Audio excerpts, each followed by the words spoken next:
See if we get a few more that come in, and then I'm going to pop on and share my screen here. So give me 1 second. And what I'm going to do is I'm going to take about 10 minutes and just briefly go into how to craft your pitch so that you can get your cash flow going. And then what I'll do is the last 10 minutes is I will stay here and talk with you individually so that we can actually help you craft that pitch. And then I'll stay on another 30 minutes afterwards. So we might as well get started. We'll see if anyone else comes in the room. So how to craft your pitch and get your cash flow going. Now, who this is for. It doesn't apply to everybody, but you have to remember the one thing that's important is that you have to be a service provider. So you have to offer a service for the benefit of others, and you're currently struggling to get clients. So if that's you, such as small business owners, advisors and planners, sales agents, solo entrepreneurs, we even have a lot of like multi-level marketers that come to us, then definitely this is for you. So I'm going to give you a step-by-step on how to craft this. But a couple of questions, and obviously this isn't going to be in the next 30 minutes, but in the next 10 minutes, just a little bit of how when you craft your pitch, it's going to help you to dial in so that you can win over your clients. It's going to give you the confidence, what makes your offer easy to sell, and it's going to get you out of your head so that they look forward to the day and you're crushing your sales. And that's what's important. Now I'm going to do the same presentation, and you can see in the chat, there's a link where you can actually join me for a full hour of how to really craft and build this. But I'm going to give you the short version, which is only 10 minutes. A couple of questions you want to ask yourself is that do you find yourself trying to pitch clients and there's little to no interest, right? Therefore, you're introducing yourself to people and your messaging is always changing. Do you often have internal conversations like, well, what if I don't have the right answers? Or what if they say no? How about maybe you lay awake at night stressing over how to connect with new clients, but struggle because you're stuck in your head? I can tell you that this is like the biggest question that we often get is like people feel like there's this invisible barrier that's blocking them from success. Does anyone relate to those questions? I hear the heads are nodding. Yes, that's me.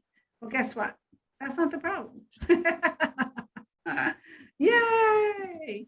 All right, so here's a couple of ways that how it gets worse. And I'm not going to go through this all, but I want you to think about when you don't fix the pitch is where you start. You want to think of gravity, and gravity goes, pulls you downhill. So if we don't fix this, then things continue to get worse. We stay further in our head, our stress level starts to go up, and stress is an energy form. It lives in our body and it affects everything that we're doing. So this is an important thing to really to work on. The real problem that I know and that I've discovered, and I mean, I've got 30 years as an entrepreneur, but you haven't been taught the importance of your pitch. And it's not about who you are, right? I always went out in the industry and introduced myself as, hi, my name is Gina Yarrish. And at the time I've had 30 years in real estate, right? I was a realtor, woohoo, but what did that really mean? When you get your pitch dialed in that's authentic to you, it gives you complete control over your mindset. So if you're stuck in your head, this is the first place that we're starting, right? It's going to who you work with and how you help them. And you look forward to having those sales conversations because you now have clarity and confidence, right? And then you're going to see your closing rate begin to accelerate really fast. And that's what we want, is we want confidence so we can get cash flow. But without the pitch, there's tons of things that'll happen, right? You're gonna be reluctant to make phone calls. You're going to have the lack of talking to anyone and get nowhere. You're going to never hit the income goal. You're going to be forever stuck. I mean, there's just hundreds of things that are going to happen if you don't change it. So just a little bit about me and why listen to what I say. First off, I'm a serial entrepreneur. I went from being orphaned as an infant, and today I'm a decamillionaire.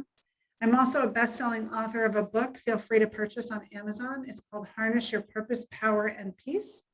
I also created a family foundation that is now a legacy, and we're carrying it into the 3rd generation. So I'm really excited about that. And I helped over thousands of clients now double and triple their monthly revenue. So I kind of know what I'm doing, I think.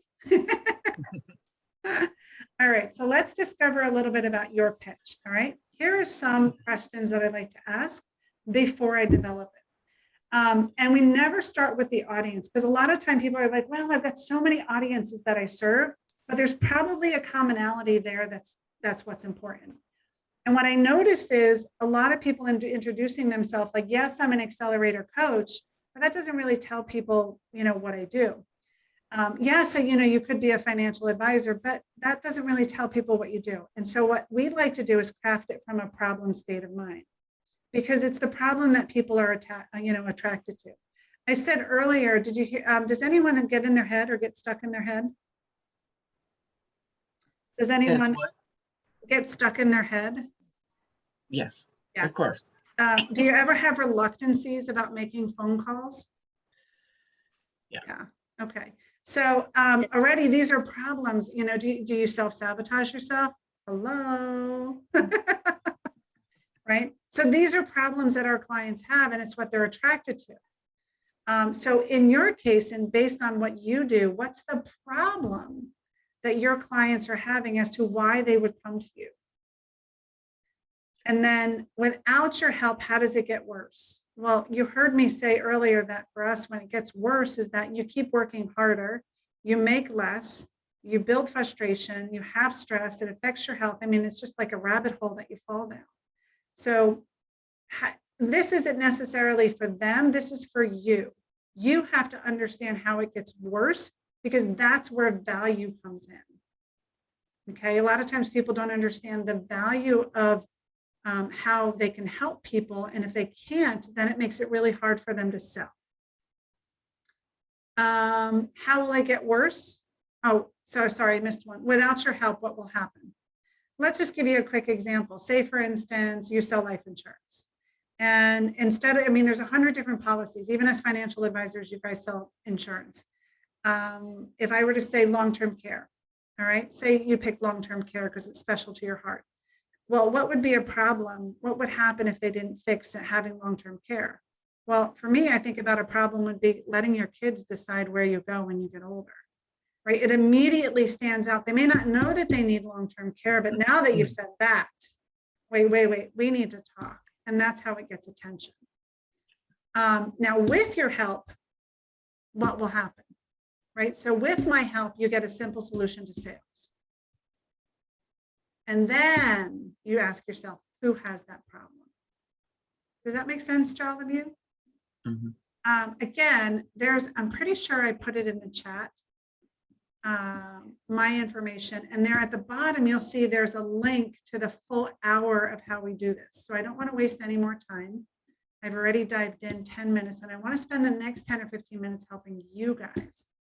So Diana, I know that you've been on my email radar back and forth. I'd love to have a conversation with you. Are you willing to volunteer? Sure. All right, bring it on. Tell me a little bit about what you do and what your pitch is, or if you have a pitch. Yeah, well, my name's Diana Hoosman. I have a company, D&D First Income. What we do is we work with clients, and our target market is really from the age of 35 to 55 of people who haven't started their retirements. And what we can do for them is help them start their retirement and help them get qualified through their health, but not financially. They don't have to try to apply for a loan, but they do need to meet income requirement to be able to do the program. But they only have to pay for 5 years. And at the end of the 5 years, they're going to be able to go on their way and get caught up for their retirement. Is that something like infinite banking? With what? No, it is in the sense that once they complete the, there's five years of them putting the money in, and the bank is going to match that. Mm-hmm. And that's your regular bank that you know, your Chases, your Wells Fargo's, all those people are part of the program. Mm-hmm. Then they're going to pay in another 5 years, what that policy fee is. Okay. And then at the end of 15 years, they're going to pay the bank back, and they're going to have a great retirement plus death benefit, tax-free. Okay. So did everybody, are you okay with some feedback? Okay. Yeah. Did everyone, no. Yeah. Did everyone clearly understand what she does? I sort of do, but not really. Okay, good. Yeah. That's all right. We want to make sure we get really clear, Diana, before we get off the call. Right. I definitely get that the between 35 to 55, you haven't started your retirement yet. You put money in account and there's some qualifications or something like that's For sure. kind of Great, great. Financial. Christina. Yeah, you don't have to apply for, you're not going to apply, like go to the bank and directly go to that bank and apply. Mhm, You're gonna have to qualify by your health yep, and an income. yep. So it's kind of like infinite banking. Okay, so It here's a few things. Let's think about someone between the age of 35 and 55. What is the problem that they're having as far as retirement is concerned? They're not saving. Okay, there's no savings. Is it because they can't save? Or they don't know where to save. Well, but if they have no savings and they can't save, they don't have the cash flow, then it's going to be hard to do a retirement. So that may not be your, it doesn't sound like that would be your ideal audience. That what? That wouldn't be your ideal audience, right? If they don't have cash to save, then how are they going to have money to put into a retirement? Oh, right. Okay, But a lot of entrepreneurs do have money. They just don't know where to put that lump sum of money every year. okay. So you're saying that an ideal client for you, first off, is an entrepreneur between the ages of 35 and 55. Yes? I can go up to 65. Okay. What's the problem with not having retirement? Taxes, inflation, working the rest of your life. If you get sick, nothing to fall back on, Mhm, no income. mhm. Let me ask you something. Is this that you apply for, is it tax deductible? Tax-free. No, it's tax-free when you take the money out, but is it tax deductible as a vehicle? No. Okay, that makes a difference. I mean, Um, is it an investment like what are you investing? What are you investing in? hold on, Carol, we can get more to sorry. the program later on. So entrepreneurs are usually busy, right? And don't take the time to really create a retirement for themselves. Right. So entrepreneurs are busy and don't take time for retirement. And then when they don't, and then all of a sudden they have to, they're eligible to retire, but then they find out that they're working the rest of their life. So that may be a part of an issue there, is like entrepreneurs work so hard they forget about retirement. Well, and if they get sick, what do they have to fall back on? Right. And nothing to fall back on. So here's what I'm hearing so far. And make sure you write it down, because sometimes I don't always remember it as I say it. But, your name is Diane, yada, yada, yada. But I work with entrepreneurs that don't take time to prepare for retirement. I just lost it.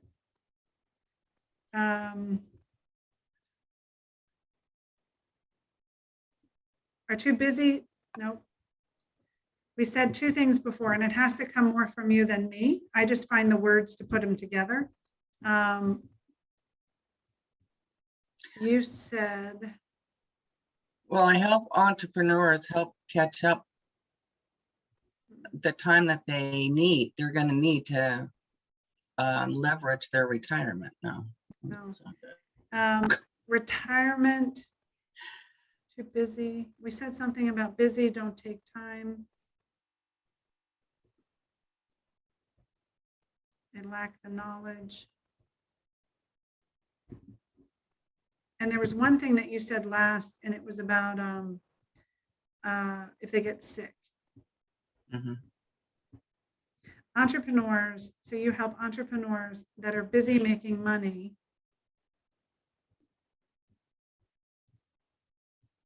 And business owners. Busy making money, busy taking the time to make money, and they lack, nope.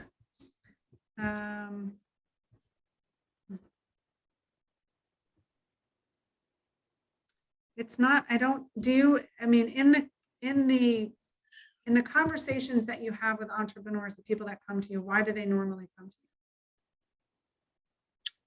Because they want to learn more about the tax-free retirement, being able to put money in if they get sick or die. Is that what you say, or is that what they say? When I talk to them, what's the most important thing to you? Either retirement if you get sick or if you die. And most of them say retire. And And- concerned about running out of money. Running out of money. There you go.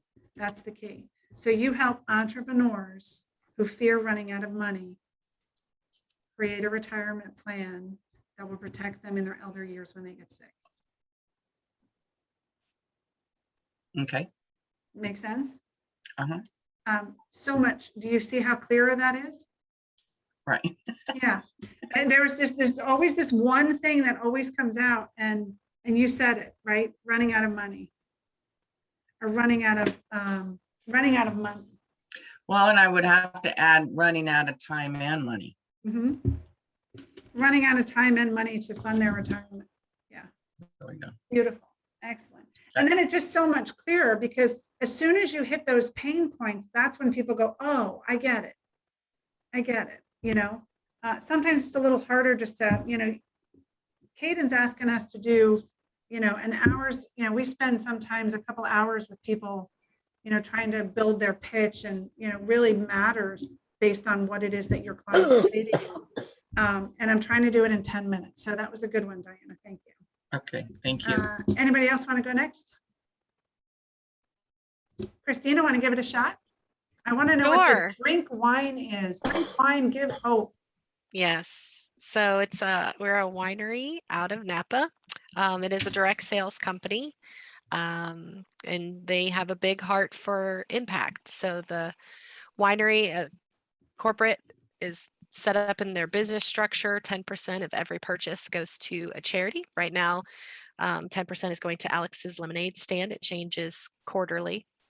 Then we have an opportunity to do local tastings, whether that's a virtual or in-person tasting, and we can pick a local charity. It has to be a 501c3, and 10% from every purchase made under that tasting can go to that charity.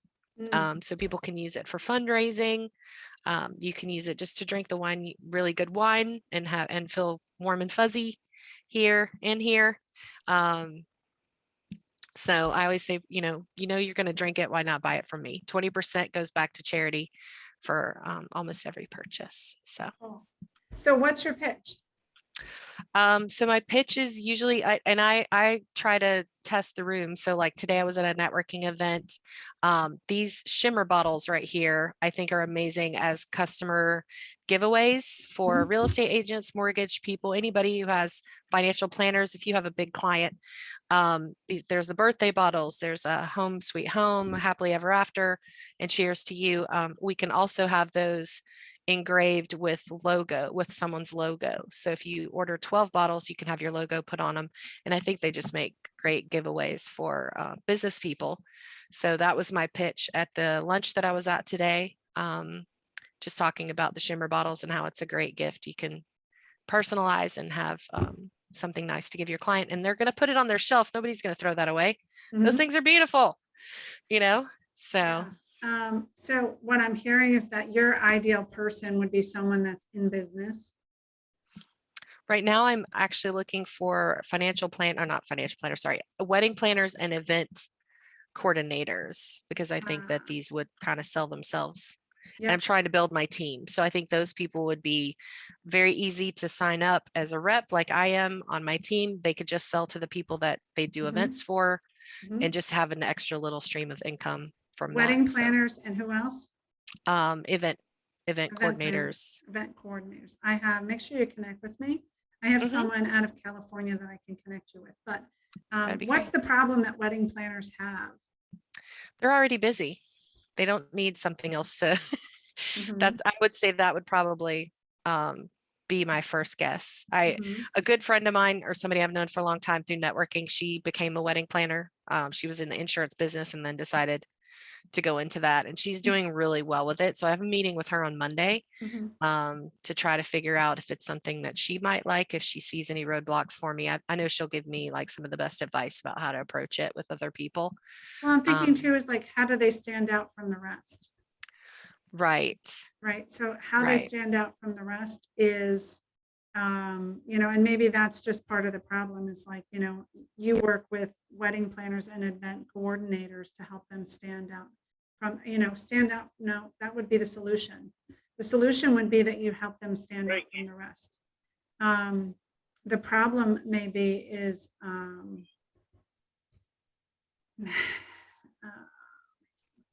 no, you guys got such challenging ones this week. Good gosh, and you're a product. I don't really do product so much as I do service. Yeah. But you know, a problem for, gosh, it would be really cool to brainstorm with the gal Zoe that I'm going to refer you to. Event planners have problems on how to stand out from the rest. Mhm. And by giving them, you know, not It's a only unique option. yeah, a unique Yeah. option. Yeah, something along that line. I mean, we'd have Yeah. to spend a little bit more time to help craft it. Yeah. No, I like it though. And I think you could very easily apply it to the financial planners or the real estate Yes. agents as well. Yes. Um, Depending on what audience that you're talking to, we always Mhm. tell people, especially when they're talking about cash flow, is that you find the pitch and you develop that pitch and you work with it for 6 months to a year until you hit your monthly income that you want to be able to hit. When with our clients, we've worked with them, and usually within 2 to 3 months, as long as they are, you know, consistent and persistent, they don't keep Mhm. modifying things, because unfortunately entrepreneurs like to have always new ideas. Right. So if they stick with it for that 6 or 12, you know, 12 months, they're going to be hitting their cash flow and everything's going to work out really well. yeah. So I'm fairly new to this. I just started a couple months ago. So, awesome. Well, thanks for joining us today. Ladies, Thanks I for didn't having get me. to everyone, but I am going to stay for the extra half hour at the end. So feel free to come back and join me. Also, if you see at the bottom of in the chat there, it says how to create your pitch live training. There's a bit.ly link. If you copy and paste that into your browser, you can sign up for the hour-long registration, you know, the hour-long full blown out help. I don't All right, think I see ladies. that. On the bottom, if you look how to create your pitch, at the very bottom there.